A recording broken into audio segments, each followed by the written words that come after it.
আসসালামু আলাইকুম। তো দেখেন সৌদি আরবের আবহাওয়া কত দ্রুত পরিবর্তন হয়ে যায়।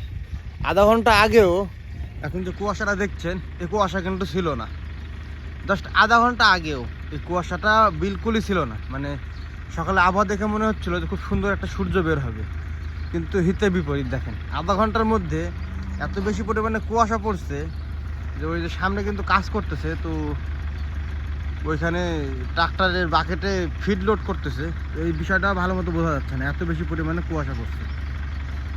তাহলে এটাই হচ্ছে আপনার হঠাৎ আবহাওয়া পরিবর্তন। আপনারা কে কে দেখছেন এরকম? আমি কিন্তু বাংলাদেশে থাকাকালীন এরকম দেখি নাই। সকালে আমি ঘুম থেকে উঠছি, আধা ঘন্টা মেঘ, কোনো মেঘ নাই বা আবহাওয়া পরিষ্কার, আধা ঘন্টার মধ্যেই দেখা যাচ্ছে এরকম কুয়াশা পড়ে মানে একদম অন্ধকার। দেখে থাকলে আপনারা কমেন্ট করে জানাবেন। আমার দেখা নাই। এই যে দেখেন গরুগুলো এখানে, মানে প্রতিটা গরুর মুখ থেকে দেখেন ধোঁয়া বের হচ্ছে, প্রতিটা গরুর মুখ এবং নাক থেকে ধোঁয়া বের হচ্ছে। মানে কি একটা পরিবর্তন। তো দেখেন মুখ দিয়ে কত ধোঁয়া বের হচ্ছে, বুঝতে পারছেন হয়তো বা অবশ্যই আপনারা যে কী পরিমাণে কুয়াশার কারণে। মানে আমি একজন মানুষ এবং গরুদের তো দেখাইলাম আপনাদেরকে যে কী পরিমাণে মুখ দিয়ে বা নাক দিয়ে ধোঁয়া বের হচ্ছে। তবে একটা বিষয় কি এখানে জানেন, যে আপনার এত বেশি কুয়াশা পড়ার ফলেও কিন্তু শীতটা কম। মানে তুলনামূলক যে শীত সেটা কিন্তু কম। এমনটা না যে ঘন কুয়াশা বা কুয়াশা বেশি পড়তেছে বিদায় শীত অনেক বেশি, এরকমটা কিন্তু না। যাই হোক আলহামদুলিল্লাহ শীতটা কম আছে। চলেন দেখাই আপনাদেরকে যে কিভাবে এই ঘন কুয়াশার ভিতরে খাবার দিচ্ছে এবং কি কি খাবার দিচ্ছে, তাহলে পুরো বিষয়টা বুঝতে পারবেন। খামারে এখন অনেক গরু, মানে কি বলবো আপনাদেরকে, গরুতে একদম ভরপুর হয়ে আছে প্রতিটা শেড।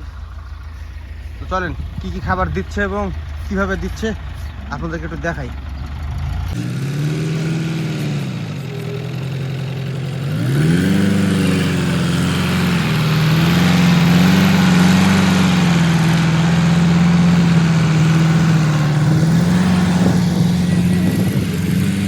দেখেন কি একটা অবস্থা, সূর্য মামাকে এখানে কুয়াশাতে ঢেকে ফেলছে। ঠিক আছে, সূর্য মামাকে এত বেশি পরিমাণে কুয়াশা যে কি বলবো আপনাদেরকে। মানে এটা মনে হচ্ছে যে ক্রমে বাড়তেছে। ঠিক আছে, কুয়াশাটা ক্রমে বাড়তেছে, এরকম একটা ব্যাপার। তো এরকম ঘন কুয়াশার মধ্যে দেখা যাচ্ছে সৌদি আরবে যেগুলো আপনার মেন রাস্তা বা যেখানে মেন মেন পয়েন্ট ট্রাফিক পুলিশেরা বসে, ওইসব জায়গাতে কিন্তু গাড়ি চলাচল বন্ধ রাখে, গাড়ি চলাচল করতে দেয় না। মানে এটা এদের সেফটির জন্য, যে এত ঘন কুয়াশায় কোথায় গিয়ে হয়তো কোনো দুর্ঘটনা ঘটে যেতে পারে।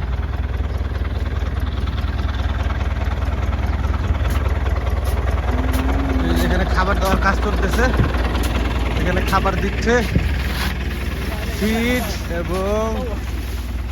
ফিড এবং পটেটো চিপস। দেখেন কত সুন্দর করে মিক্স করা হচ্ছে। আর এই যে এইটা হচ্ছে মোয়াল্লের ফিড মিক্স করা। দেখেন মাশাআল্লাহ মাশাআল্লাহ মাশাআল্লাহ। যাই হোক এই ঘন কুয়াশার ভিতরে আমাদেরকে এভাবে কাজ করতে হবে এবং কাজ শেষ করতে হবে। তো সবাই ভালো থাকবেন, সুস্থ থাকবেন, আমাদের জন্য দোয়া করবেন। আল্লাহ হাফেজ।